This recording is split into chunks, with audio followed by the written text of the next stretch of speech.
Dios les bendiga, hermanos. Vamos a continuar con el estudio bíblico del libro de Lamentaciones, capítulo 1. Lamentaciones, capítulo 1. Lo que hemos estado viendo, pues, precisamente fue la introducción nada más del libro, que solamente vimos 2 versículos.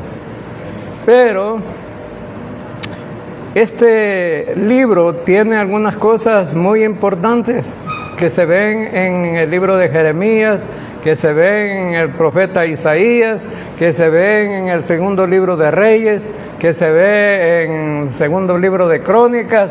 Allí está la información de lo que pasó realmente. El profeta estaba en el monte Gólgota, o el monte de la calavera, donde crucificaron a Jesús. Estaba observando cómo quedó destruida la ciudad. Y allí fue que él, pues, se inspiró y guiado por el Espíritu Santo, él empezó a escribir acerca de este libro de Lamentaciones, que son 5 capítulos, pero son como 5 poemas que él escribió, porque el libro de Lamentaciones está estructurado así como un libro poético, pero está dentro de los primeros 5 libros de los profetas mayores, porque fue el profeta Jeremías que escribió el libro, por eso lo han asignado ahí.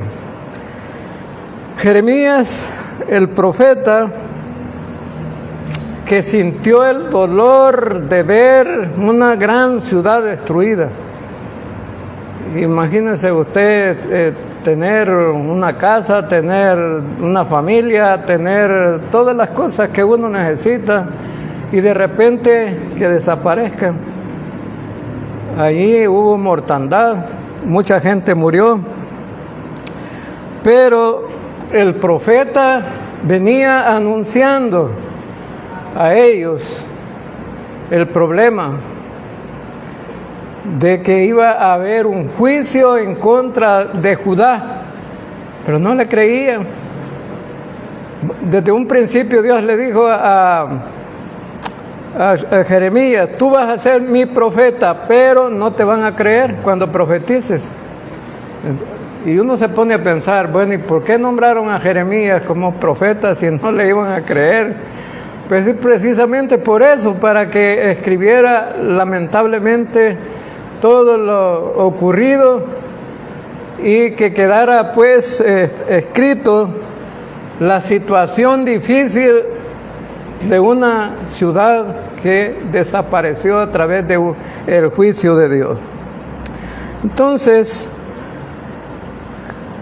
aquí en el versículo 1 que estudiamos en el estudio pasado, es una ciudad que se ha personificado como una mujer que ha quedado viuda. Entonces así la veía Jeremías, ¿no? La compara con una viuda, porque las viudas precisamente en Israel y en Judá eran vistas con desprecio. Una viuda no tenía un estatus social bueno, más si se había muerto el esposo y no tenía familia. Entonces el profeta Jeremías quiere compararla a una viuda con la desolación que había quedado en la ciudad. Es terrible, ¿no?, decirlo, pero la situación de la ciudad era deplorable, no había quedado nada. La gran ciudad, todo el mundo iba a visitar Jerusalén porque es impresionante las grandes ciudades de hoy día, ¿no?, modernas, que todo el mundo quiere ir a pasear ahí para conocer las bellezas muchas veces de las cosas que hay. Y sobre todo en Jerusalén, el templo forrado de oro, hermano, deslumbrante. A mediodía en punto todo el mundo podía ver a lo lejos el resplandor del templo. porque a través de el revestimiento de oro y con el sol brillaba, hasta lo lejos se podía contemplar de dónde quedaba Jerusalén. También en el capítulo 2, fue comparada también como una prostituta. En el capítulo 2, una viuda y una prostituta son dos tipos de mujeres que están en una situación despreciable, ¿no? Tanto la viuda como la prostituta tienen una reputación mala, ¿no? Para los israelitas tenían una reputación mala. Ahora, entonces, pero más sin embargo, Dios protege a las viudas. Dice que Él es padre de los huérfanos y defensor de las viudas. Así dice, ¿no? En Salmo 68, versículo 5. Dios siempre ha protegido a las viudas y ha protegido a los huérfanos, a los pobres. Él ha tenido cuidado de ellos. Y Dios siempre ha sido defensor.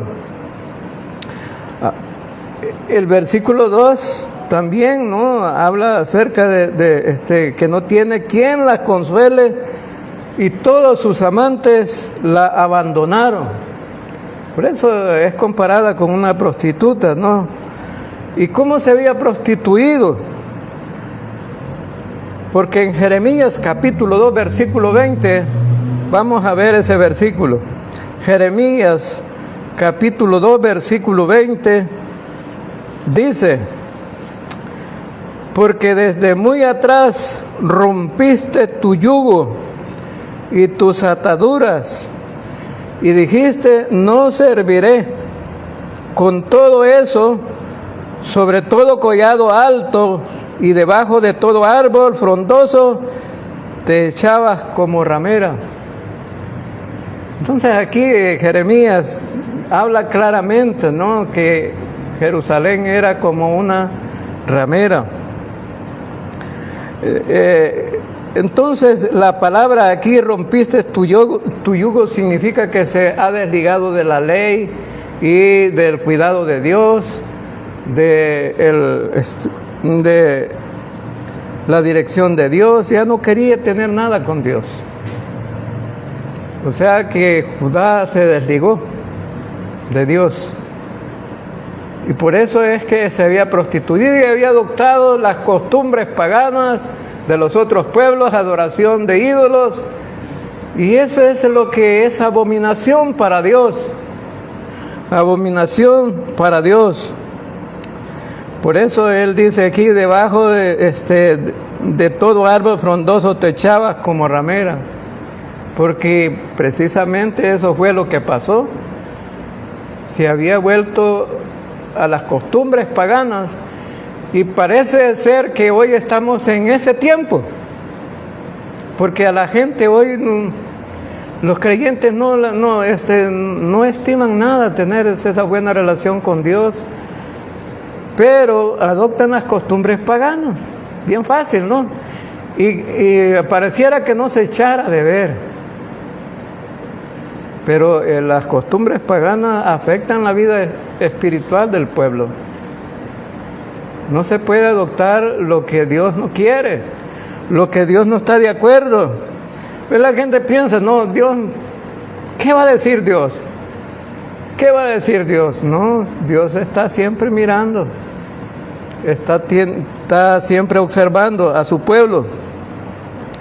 Entonces, la prostitución de Judá fue denunciada por los profetas, no solamente por Jeremías, sino por varios profetas, por el profeta Isaías, por el profeta Ezequiel. Esos profetas denunciaron la infidelidad de Judá. Ellos tuvieron la oportunidad de no hacerlo porque vieron por cómo Dios había castigado a Israel, cómo Dios se los había exiliado, a los asirios se los habían llevado, y sabían por qué. Una cosa es cuando no está advertido la gente, ¿no? Así como Adán y Eva fueron advertidos, pero ellos no hicieron caso. No van a comer de ese fruto porque si no van a morir, ya estaban advertidos. Pero igual que Adán y Eva, ellos pensaron que que no iba a tomar en cuenta el problema. Y Judá vio cómo Dios castigó a Israel. 10 tribus se fueron al exilio. Pero entonces uno podría decir, bueno, un ídolo no es nada, pero sí afecta, hermanos. Un ídolo afecta. Hoy los ídolos de las iglesias evangélicas no son las imágenes que tienen la iglesia popular, pero hay otros ídolos. Hay otros ídolos. Yo conozco la historia de una persona que me dijo: yo cuando estaba pequeño aborrecía a mi padre. ¿Y por qué? Le digo yo, eso no se debe hacer. Y yo dándole consejo, pero una persona adulta, ¿no? Eso fue cuando estaba como niño. Eso no se debe hacer. No, porque tu padre o tu madre debes de respetarlo, debes de querer. No, no los odio, me dice, pero resulta que mi papá tenía un carro, me solo lavándolo y cuidándolo pasaba, y a mí ni siquiera un abrazo me daba. Una caricia no la recibí, para nada. Entonces me puse a pensar, el papá amaba más el carro que a su hijo. Entonces, y eso es lo que pasa con los ídolos. Y Jesús dijo en Mateo 6:21, porque donde está tu tesoro está también tu corazón. Donde está tu tesoro también está tu corazón. Y eso es importante reflexionar sobre esto, hermanos. ¿Cuánto amamos a Dios nosotros? Si eso fuera real en cada uno de los creyentes, este templo estuviera lleno hoy, este día. Estuviera lleno. Y algunos han trabajado, yo sé, pero han venido. Otros están descansando, comiéndose la salpora con la Coca-Cola, ¿no? Y viendo la televisión después de un día de trabajo. Pero por eso en Hebreos capítulo 12 dice que tenemos que presentarnos a Dios en sacrificio vivo y santo, agradable al Señor.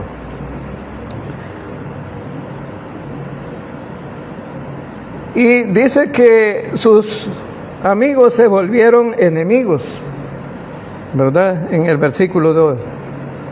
¿Y quién eran los amigos de Judá? Eran los egipcios. Cuando los asirios querían conquistar a Israel, viene Judá y le dice a los egipcios que se vuelvan en una coalición para que no los ataquen a ellos. Y también estaba en Babilonia y estaba Asiria. Y en un tiempo estaba al lado de Judá y en contra de Israel. Y esos eran los amigos, pero se volvieron enemigos. Se volvieron enemigos. Versículo 3. Judá ha ido en cautiverio afligida y en dura servidumbre. Ha habitado entre las naciones sin hallar descanso. Todos sus perseguidores la alcanzaron y pusieron en estrechura, en estrechuras. Proverbios capítulo 22, versículo 3 dice: el prudente ve el peligro y se aparta.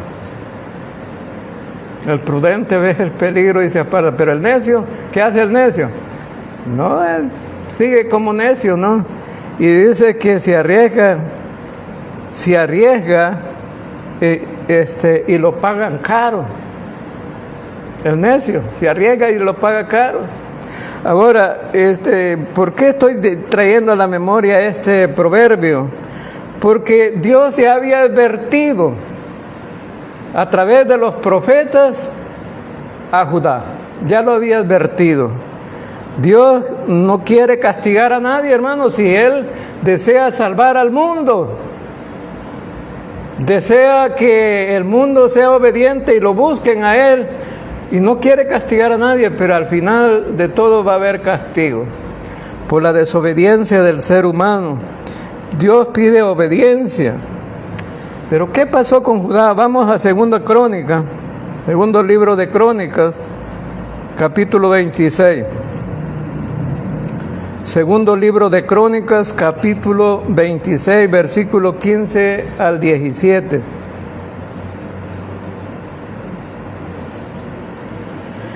Y dice: y Jehová, el Dios de sus padres, envió constantemente palabra a ellos por medio de sus mensajeros, porque Él tenía misericordia de su pueblo y de su habitación.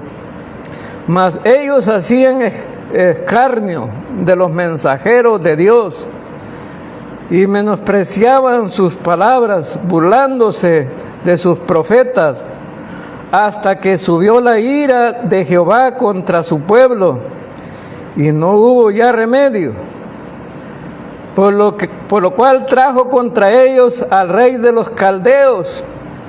El rey de los caldeos era el rey de Babilonia, que mató a espada a sus jóvenes en la casa de su santuario, en el templo, sin perdonar joven ni doncella, anciano ni decrépito.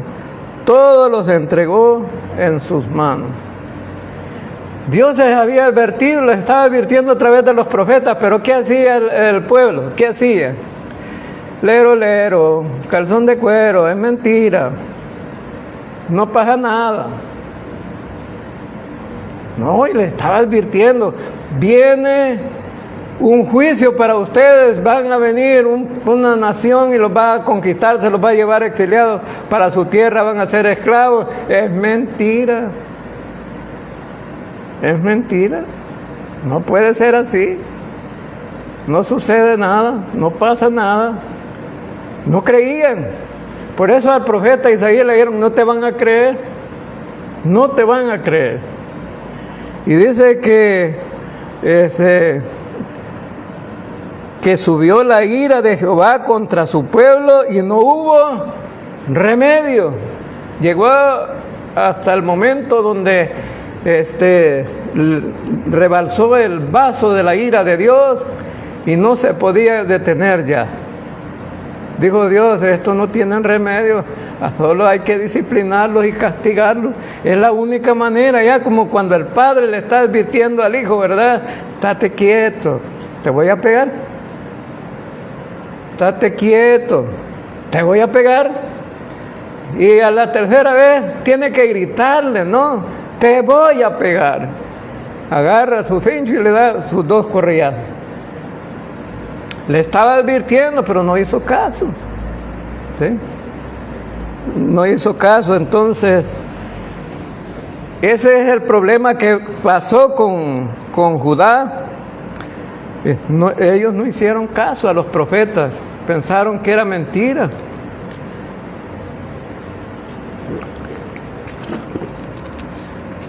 Y cuando la ira de Dios se desbordó en contra de ellos,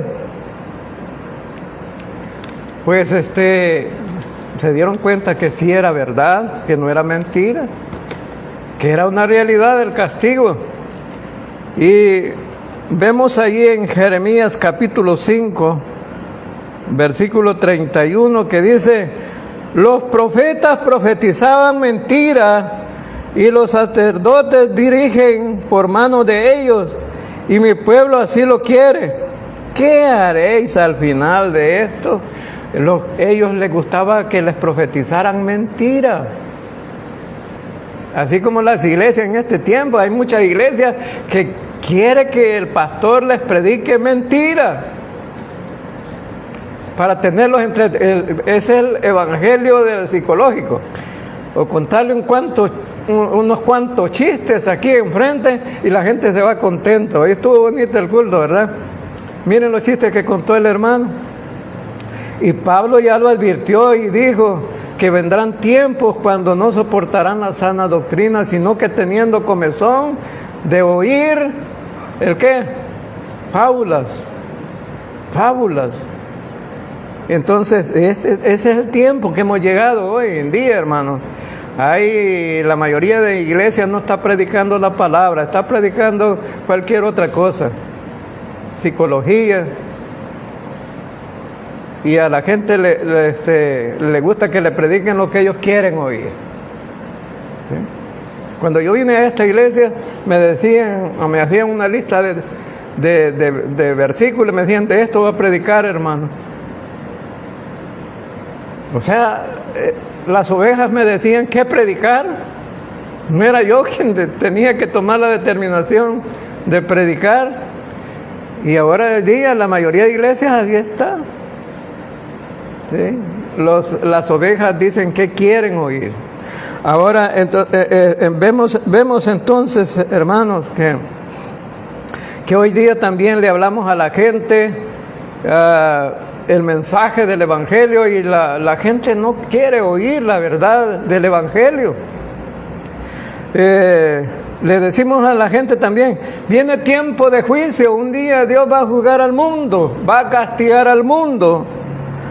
El mundo va a ser condenado en un lago de fuego, donde todos van a ser castigados día y noche. Y la gente dice, siempre han dicho lo mismo, es mentira.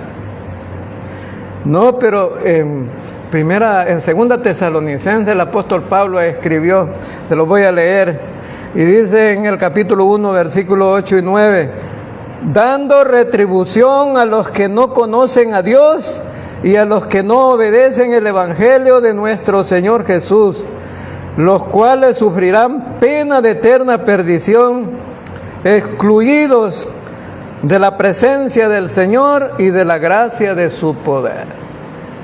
Dios va a pagar, o sea, la retribución es un pago, hermano. Pero ¿con qué va a pagar el Señor?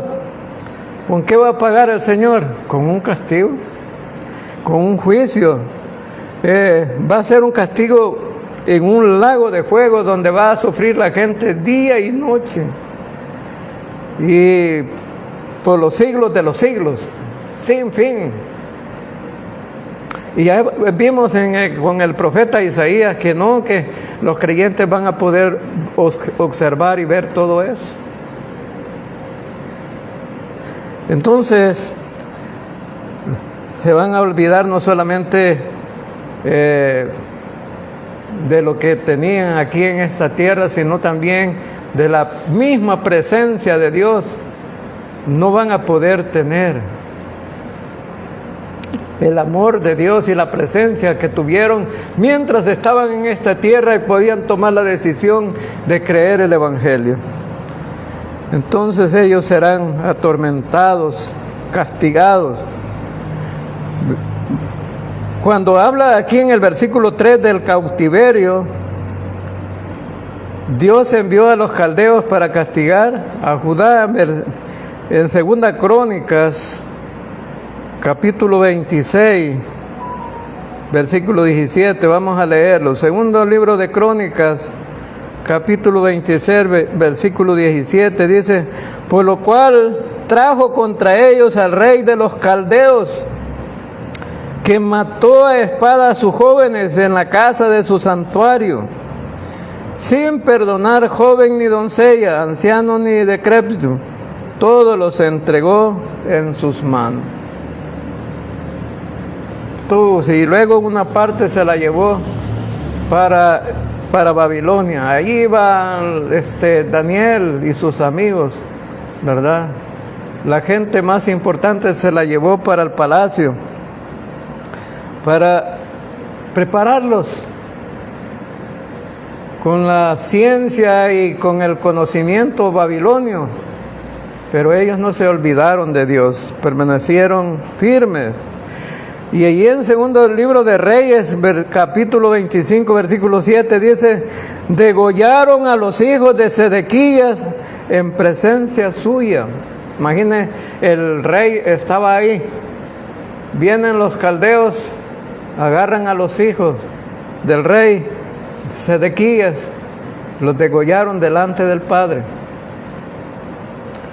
¿Y sabe qué hicieron con el rey?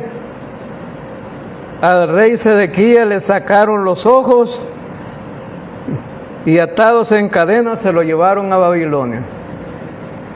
Tremendo, ¿no? Uno podría leer el libro de Lamentaciones, pero sin estos datos podría decir uno, bueno, son desobedientes y se fueron. No, pero pasaron cosas crueles, terribles. Imagínense que le matan los hijos delante de uno y luego que le saquen los ojos y ciegos se lo lleven como esclavos. No es nada fácil, ¿no? Veamos también que dice que mientras habitó entre las naciones nunca tuvo descanso, porque siempre ellos tuvieron como esclavos, siendo castigados. Era una situación terrible para ellos porque tuvieron todo y ahora no tienen libertad, no tienen una casa, no tienen dinero, no tienen nada, están como esclavos. Están lejos de su tierra. Y habían perdido, muchos perdieron a sus seres queridos, sus familias. No tenían nada, su ciudad, su templo, no tenían nada. Entonces, dice que estaban en estrechura. Cuando pasó esto, habían tenido 1 año y medio de estar sitiados. Pero ¿qué significaba estar sitiado, hermano? Rodeado de ejército la ciudad. No dejaban entrar ni salir a nadie. El alimento se iba acabando. La salud se estaba perdiendo. Había mucha desgracia dentro de la ciudad. A tal grado que hay una historia que no recuerdo, bueno, sí, en Segunda de Reyes, capítulo 6, 28 al 29, 2 mujeres que ya no soportaban el hambre, dijeron unas a otras: mira, comámonos tu hijo hoy, mañana nos comemos el tuyo. Se comieron los hijos. ¿No creen ustedes que era difícil la situación para ellos? Por eso es que se llama Lamentaciones, hermano. Se llama Lamentaciones. Y esa palabra estrechura significa estar en un callejón sin salida. Como cuando está alguien prisionero y no puede salir. Versículo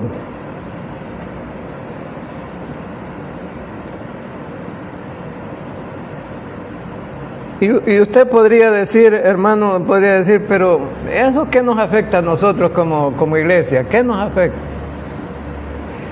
¿Qué hemos aprendido hasta aquí en esos 3 versículos que ya hemos visto? ¿Qué hemos aprendido hasta aquí?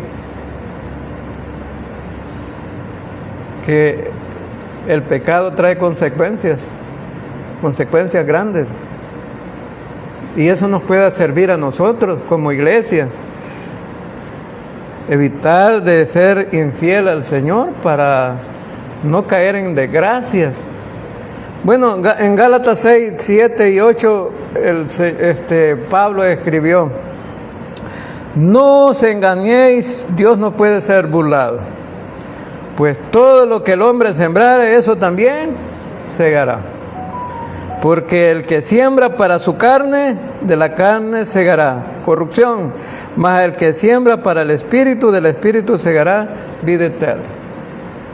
Entonces, el pecado trae problemas, trae situaciones difíciles, y no hay que olvidar, hermanos, que porque muchos creyentes pecan y no pasa nada, dicen, no hay problema. Dios no se olvida, la cuenta siempre la va a pasar.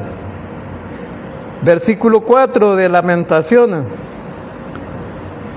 Las calzadas de Sión están de luto, porque no hay quien venga a las fiestas solemnes.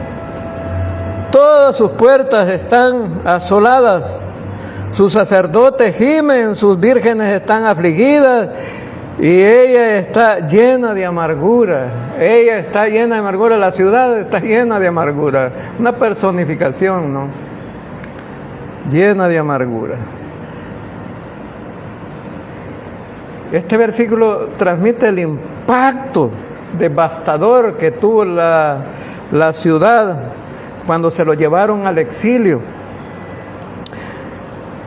Las consecuencias del pecado afectan.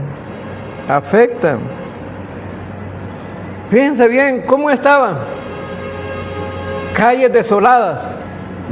Antes era unas calles llenas de gente que iban a Jerusalén, al templo, a adorar, a hacer la gran fiesta y cantar y alabar al Señor. O sea que era algo alegre. ¿Sí? Algo alegre. Es que como cuando los paganos no van a tener la feria, ¿verdad? Y esa gente se alegra, ¿no? Ahí andan detrás de la banda, detrás de los enmascarados y todo, ¿no? A mediodía en punto, y de paso que mediodía en punto la sacan. Y ahí anda la gente. Pero en Jerusalén se alegraban por alabar a Dios. Y ahora dice, ¿y los sacerdotes qué hacen? Y las jóvenes están tristes, la gente está desolado todo. No hay templo, no hay culto, no hay nada. Porque para ellos el templo era lo primordial. Entonces, lo más grande que un creyente puede tener, hermanos, es su vida espiritual en relación con Dios. Eso es lo más grande que puede tener.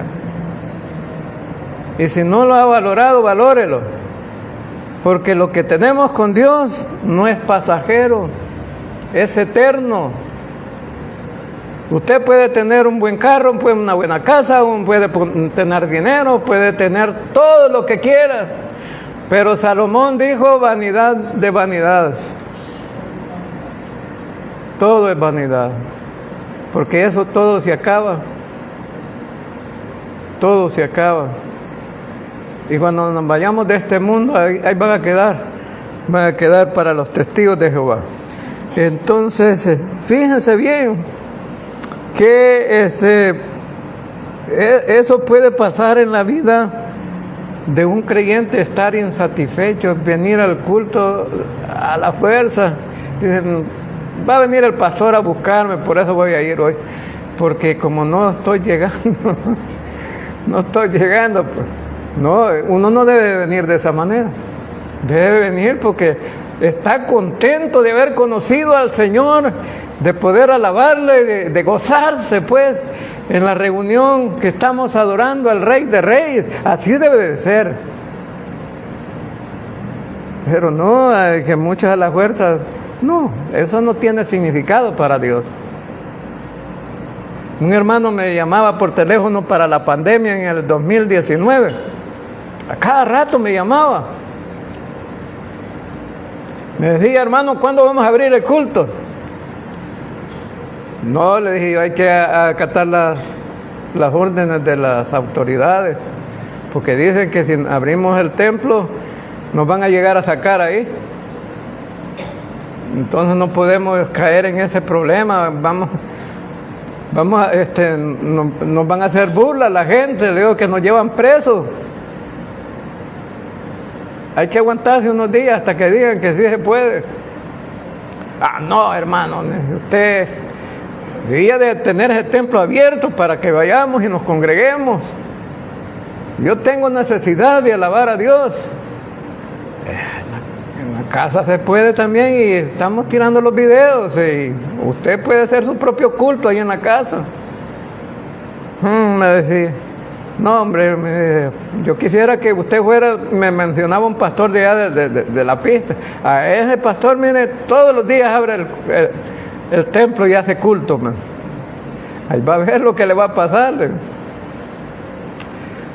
Pero cuando dieron la autorización de abrir los templos y de poder congregarse, con algunas limitaciones, ¿no? Le llamo yo, hermano, estamos abriendo el culto otra vez. Nunca volvió. ¿Tenía realmente la necesidad de congregarse y de alabar a Dios? Para nada. Hasta esta fecha no ha vuelto, no ha venido. Y me pongo a pensar, Judá tenía toda la oportunidad de alabar a Dios, tenían el templo, tenían todo establecido, el sacerdocio, la ley y todo para alabar a Dios,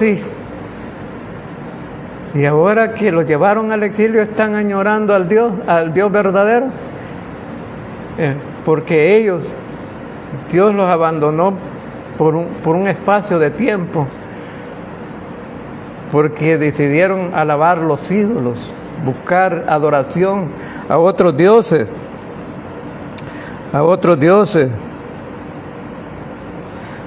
Por eso, hermanos, yo pienso que un creyente que tiene la oportunidad hoy día de alabar a Dios no debería de faltar, que tiene la oportunidad, porque pueden venir tiempos difíciles, yo me ponía a pensar cuando estaba preparando este estudio. Hay muchos en los hospitales que no pueden venir a un culto y están gran necesitados. Yo cuando he ido al hospital a visitar a alguien, siempre me voy en el cuarto donde hay más enfermos a orar por ellos.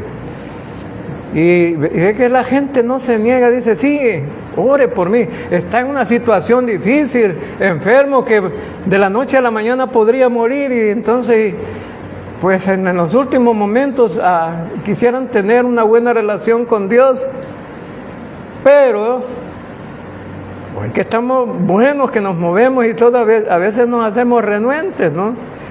No queremos. Como dice en hebreo, ¿verdad? No dejando de congregarse como algunos tienen por costumbre.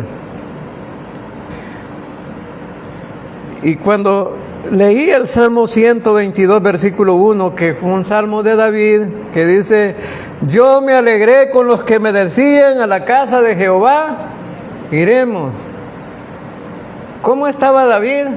Alegre por aquellos peregrinos que iban a adorar a Jerusalén en el templo. Yo me alegré con los que me decían, a la casa de Jehová iremos. Qué bonito, ¿no? Qué bonito. Ajá, ¿para dónde va, hermano? Al culto. Ahí me cuenta cómo estuvo la predicación. Se queda en la casa, ¿verdad? Esperando cómo estuvo la predicación. Versículo 5 de Lamentaciones 1.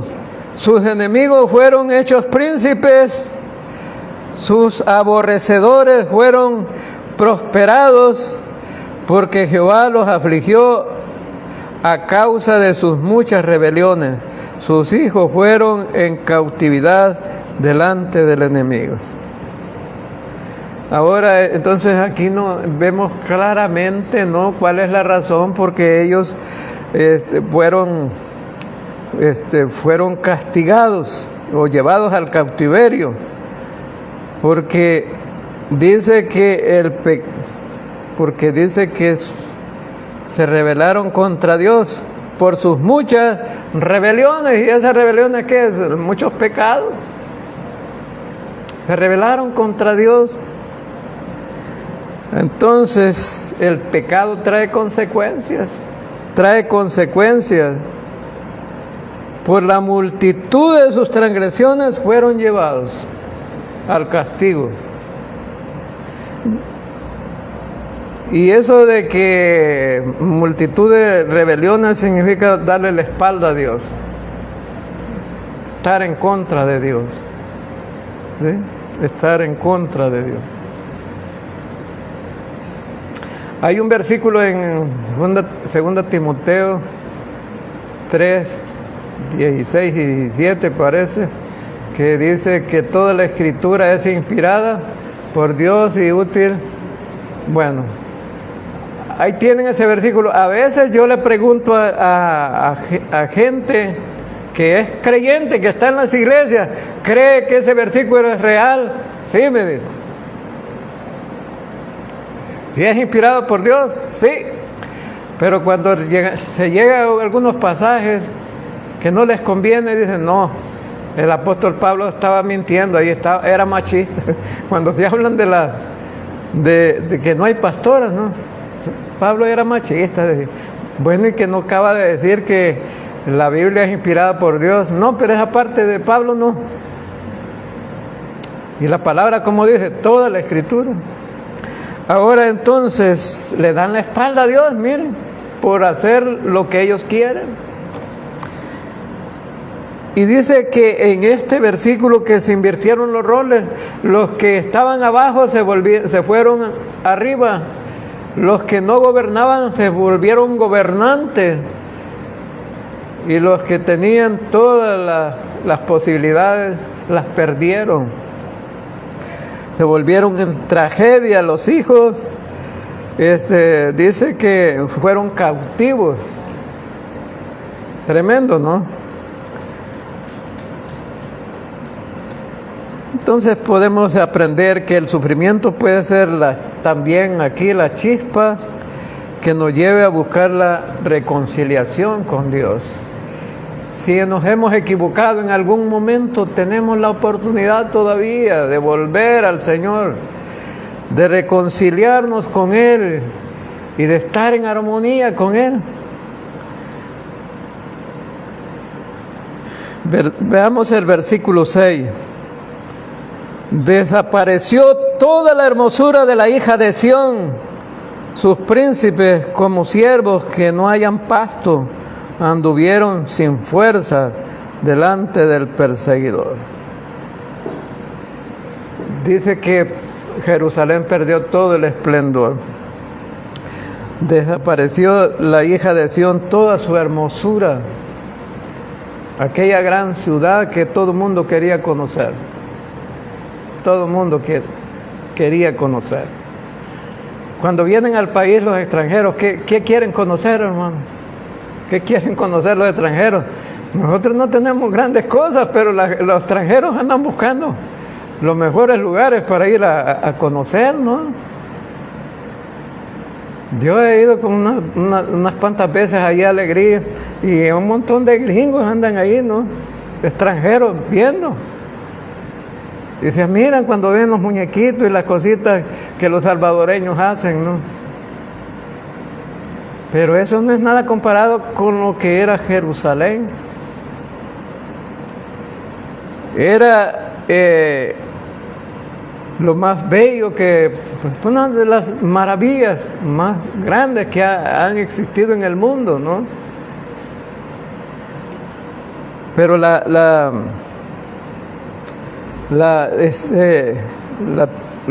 Judá no valoró eso.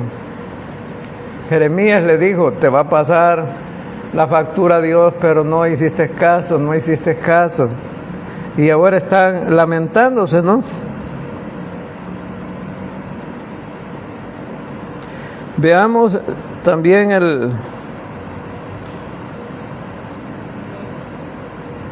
el siguiente versículo.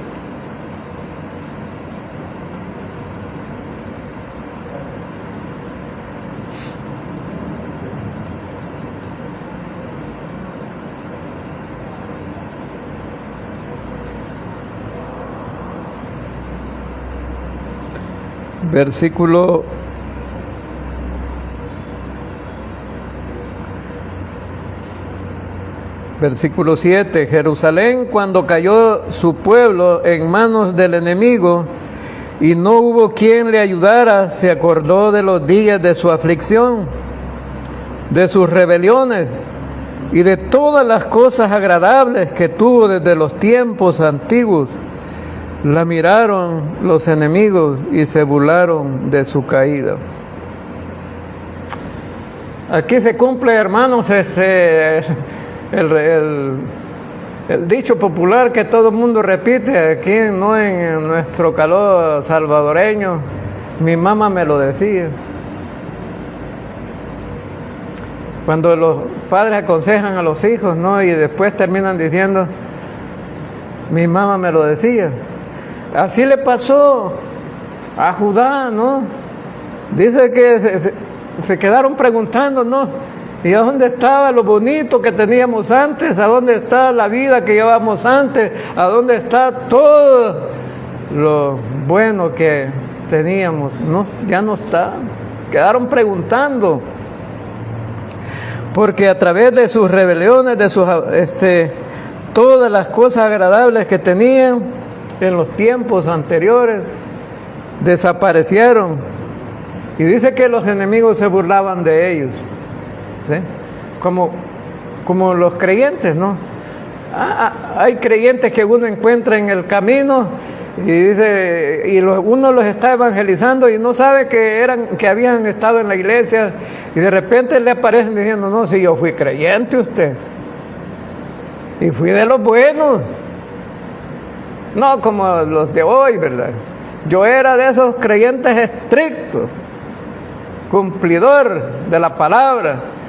Y yo termino diciéndole, ¿y por qué anda aquí en el mundo? Pues, ¿por qué no se quedó allí? ¿No que anda? Se pasan recordando lo que fueron. Pasó. Que ellos verdaderamente hicieron lo mismo que hizo Judá. De repente se volvieron en contra de Dios y se fueron al mundo. Lo peor que la gente está en una iglesia, tiene problemas en la iglesia, se va no para otra iglesia, sino que va para el mundo. Hay gente que está en la iglesia y cuando tiene problemas se va al mundo. De repente aparecen las fiestas patronales, ¿no? Bailando y emborrachándose, tomando cerveza.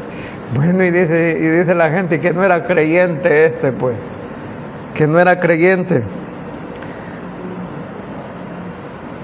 Versículo 8. Gravemente ha pecado Jerusalén, por lo cual ha sido cosa inmunda. ¿Cuántos la honraban? La desprecian al ver su vergüenza, y ella suspira y vuelve atrás. Dice que la honraban, ¿no? Pero, ¿cuál fue el pecado de Jerusalén? Cuando el profeta como que le echa la culpa a Jerusalén, pero realmente quienes tenían el problema eran los ciudadanos de Jerusalén, los líderes religiosos, los reyes, la gente pudiente de Jerusalén. Eso en Crónicas, en el libro de Reyes, vemos cómo ellos eran reyes malos. Eran reyes malos, no se portaban a la altura como Dios quería. Entonces el Señor les dice, bueno, ellos dicen y miran atrás, recordando verdaderamente lo que tenían antes. Dice que la gente honraba la gran ciudad, honraba la gran ciudad. Pero entonces Jerusalén había pecado. En el libro de Apocalipsis aparece una ramera, ¿no? Se vuelve prostituta con las otras naciones, económica, política, de todo, ¿sí? Y que va a ser destruida. Pero piensen ustedes que Dios va a castigar el pecado. Va a castigar el pecado, no se va a quedar así nomás. Ahora dice que todos los que la honraban ahora la desprecian. Están hablando de las naciones vecinas de Jerusalén. La desprecian. Cayó en nada. Versículo 9.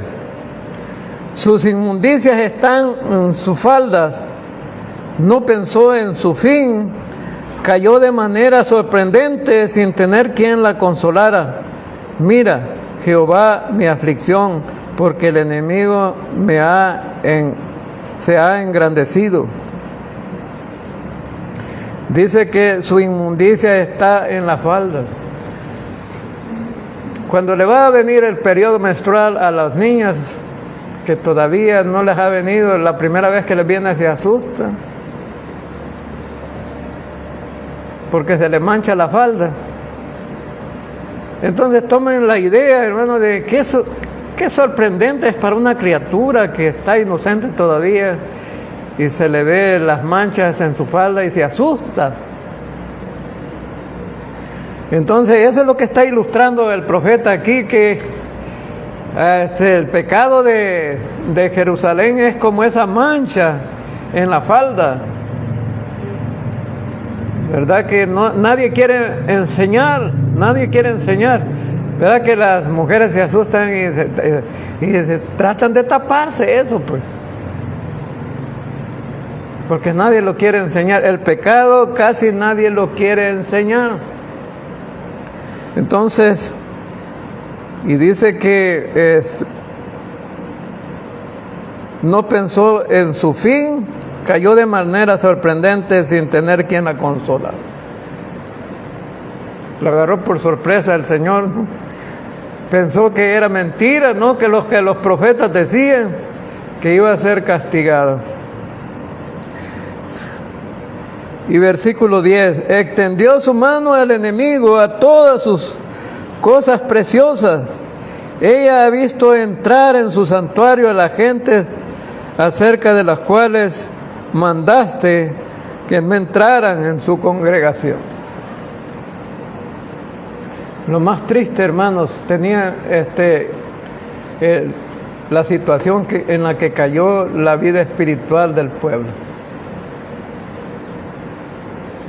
Tenía un templo donde estaba estructurado cómo era la adoración ahí. Más los gentiles ni podían entrar, ¿cierto? De ahí los sacerdotes tenían su espacio, el sumo sacerdote tenía su espacio. No todo el mundo podía entrar ahí, al templo. Y de repente llegan los enemigos de Judá, conquistaron de la ciudad, se metieron al templo hasta el lugar santísimo.